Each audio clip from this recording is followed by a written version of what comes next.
नमस्कार, राजस्थान समाचार में आपका स्वागत है। पेश है राजस्थान की खास खबरें। वित्त विभाग की मंजूरी परवन वृहद परियोजना के मुआवजे के लिए 868.25 लाख की विशेष अनुग्रह राशि स्वीकृत। राज्य सरकार ने परवन वृहद सिंचाई परियोजना के तहत 12 जिले में दाई मुख्य नहर पर निर्माण कार्य के दौरान छूटे 82 खसरों के मुआवजे के लिए 868.25 लाख रुपए की विशेष अनुग्रह राशि स्वीकृत की है। ये निर्णय जल संसाधन मंत्री सुरेश सिंह रावत के प्रयासों से संभव हुआ है, जिससे प्रभावितों को शीघ्र नियोजित मुआवजा मिल सकेगा। जल संसाधन मंत्री रावत ने कहा कि प्रदेश में समयबद्ध जल संरचनाओं का विकास और प्रभावितों को न्याय दिलाना राज्य सरकार की सर्वोच्च प्राथमिकता है। ये निर्णय परियोजना से जुड़े पुनर्वास, भू अर्जन और जनहित के सरोकारों को प्राथमिकता देने की दिशा में एक महत्वपूर्ण कदम है। मुख्यमंत्री की पहल पर जयपुर के अस्पतालों में लागू हुआ क्यू मैनेजमेंट सिस्टम, रोगियों को कतारों से मिली राहत। मुख्यमंत्री भजन शर्मा की पहल एवं चिकित्सा मंत्री गजेंद्र सिंह बंसल के मार्गदर्शन में प्रदेश के अस्पतालों में रोगियों एवं परिजनों को कतारों से मुक्ति दिलाने के लिए क्यू मैनेजमेंट सिस्टम प्राथमिकता के साथ लागू किया जा रहा है। फिलहाल जयपुरिया एवं कावंटिया अस्पताल में पायलट प्रोजेक्ट के रूप में प्रारंभ किए गए सिस्टम के सकारात्मक परिणाम देखने को मिल रहे हैं। चिकित्सा शिक्षा सचिव अम्बरीश कुमार ने शनिवार प्रभात जयपुरिया एवं कावंटिया अस्पताल पहुंचकर क्यू मैनेजमेंट सिस्टम सहित अन्य स्वास्थ्य सुविधाओं का जायजा लिया।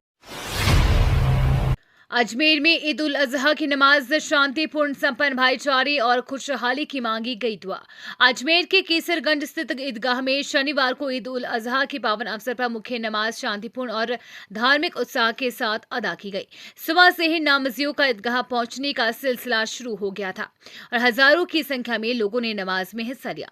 ईदगाह परिसर में भाईचारे, एकता और धार्मिक उत्साह का अनुपम माहौल देखने को मिला। नमाज के दौरान देश में अमन, चैन, भाईचारे और खुशहाली के लिए विशेष दुआएं मांगी गई। नमाज के बाद लोगों ने एक दूसरे को गले लगाकर ईद की मुबारकबाद दी और प्यार व सौहार्द का संदेश दिया। राजस्थान में शिक्षा विभाग का विशेष आदेश जारी। अब घुमंतु जाति पहचान पत्र से मिलेगा स्कूलों में दाखिला। राजस्थान सरकार ने शिक्षा को सभी के लिए सुलभ बनाने की दिशा में बड़ा कदम उठाया है। राज्य के प्रारंभिक शिक्षा विभाग ने प्रवेशोत्सव अभियान 2025-26 के अंतर्गत घुमंतु, अर्ध घुमंतु व विमुक्त जातियों के बच्चों को प्राथमिक विद्यालयों में प्रवेश दिलाने के लिए विशेष निर्देश जारी किए हैं।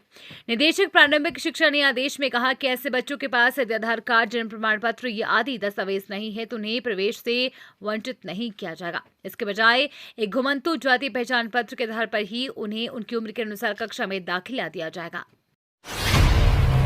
वंदे गंगा अभियान के तहत गौशाला में चलाया सफाई अभियान, पक्षियों के लिए परिंदे लगाए एवं संगोष्ठी का आयोजन किया गया। राज्य सरकार के निर्देश अनुसार वंदे गंगा जल संरक्षण जन अभियान के तीसरे दिन शनिवार को पशुपालन विभाग द्वारा जिले के समस्त गौशालाओं एवं पशु चिकित्सा संस्थाओं में स्वच्छता अभियान चलाया गया। उप निदेशक पशुपालन विभाग हरीश कुमार ने बताया कि जिला स्तर पर श्री जयसिंह गौशाला कोटपुतली में सुबह सफाई अभियान चलाकर सफाई कार्य किया गया। उपखंड अधिकारी ब्रजेश चौधरी की अध्यक्षता में गौशाला प्रबंधकों, समाज सेवियों एवं पशुपालन परिवार के अधिकारियों एवं कर्मचारियों के साथ जल संरक्षण हेतु एक संगोष्ठी का आयोजन किया गया, जिसमें वक्ताओं ने जल संरक्षण एवं पर्यावरण संरक्षण के महत्व पर प्रकाश डाला।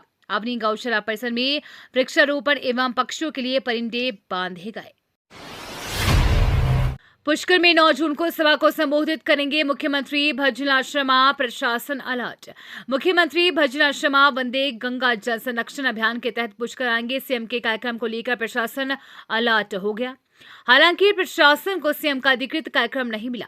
सीएम पुष्कर में जनसभा को संबोधित करेंगे। अजमेर में अतिरिक्त कलेक्टर गजेंद्र सिंह राठौड़ ने बताया कि सीएम का पुष्कर का दौरा प्रस्तावित है। प्रशासन ने तैयारियां शुरू कर दी है। पुष्कर में सीएम का जगत पिता ब्रह्मा मंदिर में दर्शन का कार्यक्रम है। इसके बाद सीएम ब्रह्मा घाट पहुंचेंगे। भारतीय संस्कृति का विश्व पटल पर परचम। यूरोप के माल्टा में धोली मीणा ने बिखेरा राजस्थानी रंग। राजस्थानी संस्कृति की पहचान बन चुकी धोली मीणा ने एक बार फिर अंतर्राष्ट्रीय मंच पर भारत का परचम लहराया है। यूरोप के माल्टा देश में आयोजित एक प्रतिष्ठित अंतर्राष्ट्रीय सांस्कृतिक महोत्सव में धोली ने भारत का प्रतिनिधित्व करते हुए भारतीय खान पान और लोक नृत्य के जरिए देश की समृद्ध विरासत को 60 से अधिक देशों के प्रतिनिधियों और नागरिकों के सामने पेश किया। स्वनगरी में आसमान से बरसे अंगारे, 10 दिन बाद पारा 45 डिग्री पार। स्वनगरी में आसमान से एक बार फिर धूप के रूप में अंगारे बरसने का दौर शुरू हो गया है। शनिवार को भीषण गर्मी और हीट वेव के कारण दोपहर से लेकर शाम तक के समय में तलझुलसाने जैसा एहसास हुआ। जैसलमेर का अधिकतम तापमान 45.3 डिग्री के स्तर पर पहुंच गया, जबकि न्यूनतम तापमान 26.6 डिग्री रिकॉर्ड किया गया। पूरे 10 दिन बाद पारे ने 45 डिग्री का मनोवैज्ञानिक आंकड़ा पार किया है। शनिवार को जैसलमेर राजस्थान का सबसे भीषण गर्मी वाला जिला बना। इसके बाद बीकानेर का स्थान रहा। प्रदेश के ग्रामीण क्षेत्रों में 13 जून से शुरू होगा आपनो गांव साफ सुथरो गांव अभियान। केंद्रीय मंत्री भूपेंद्र यादव करेंगे शुभारंभ। प्रदेश के गांव को साफ सुथरा बनाने के उद्देश्य से 13 जून से आपनो गांव साफ सुथरो गांव अभियान की शुरुआत की जाएगी। इसकी शुरुआत केंद्रीय वन व पर्यावरण मंत्री भूपेंद्र यादव करेंगे। अभियान के तहत प्रदेश के ग्रामीण क्षेत्रों में नियमित सफाई और कचरा संग्रहण को लेकर विशेष जोर दिया जाएगा। गंदगी न हो, इसके लिए लोगों को पॉलिथीन का उपयोग न करने और गांव-गांव में सामूहिक आयोजन के लिए बर्तन बैंक खोलने के लिए प्रेरित किया जाएगा। संकल्प से सिद्धि तक अभियान के बहाने निकाय पंचायत चुनाव की तैयारी में जुटी भाजपा। प्रदेश में निकाय और पंचायत पुनर्गठन का काम अभी पूरा हुआ भी नहीं है कि भाजपा ने अपनी जमीन को मजबूत करने के लिए योजनाबद्ध तरीके से काम शुरू कर दिया है। मोदी सरकार के 11 साल पूरे होने के उपलक्ष्य में आयोजित विभिन्न कार्यक्रमों के जरिए भाजपा सीधा आम जनता के बीच जुड़ाव मजबूत कर रही है। इसी के तहत शनिवार को संकल्प से सिद्धि तक अभियान के दौरान प्रदेश भर में संगोष्ठियां आयोजित की गई। पार्टी चाहती है कि इन कार्यक्रमों के जरिए केंद्र और राज्य सरकार की जन कल्याणकारी योजनाएं अंतिम छोर पर बैठे व्यक्ति तक पहुंचे। रेलवे ने चलाया मोबाइल वीडियो वैन अभियान। लेवल क्रॉसिंग पर सुरक्षा के प्रति किया जागरूक।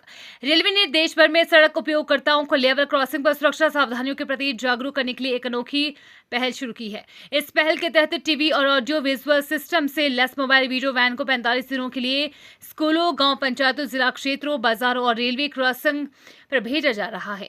इस वैन के माध्यम से रेलवे कर्मचारी आम जनता को छोटे छोटे वीडियो और लघु फिल्मों के जरिए जागरूक कर रही हैं।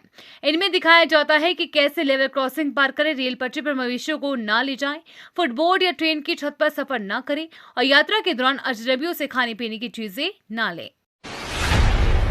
आरएएस मुख्य परीक्षा की तिथि स्थगन की मांग को लेकर धरना जारी। अभ्यर्थियों ने दी भूख हड़ताल की चेतावनी।